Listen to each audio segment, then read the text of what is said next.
بسم الله الرحمن الرحيم لم يكن الذين كفروا من أهل الكتاب والمشركين منفكين حتى تأتيهم البينة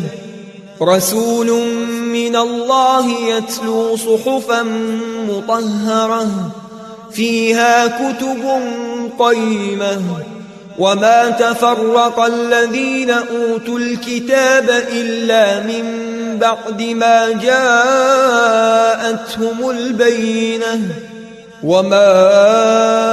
أمروا إلا ليعبدوا الله مخلصين له الدين حنفاء ويقيموا الصلاة ويؤتوا الزكاة وذلك دين القيمة إن الذين كفروا من أهل الكتاب والمشركين في نار جهنم خالدين فيها أولئك هم شر البرية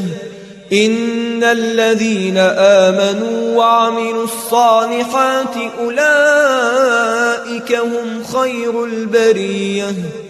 جزاؤهم عند ربهم جنات عدن تجري من تحتها الأنهار خالدين فيها أبدا رضي الله عنهم ورضوا عنه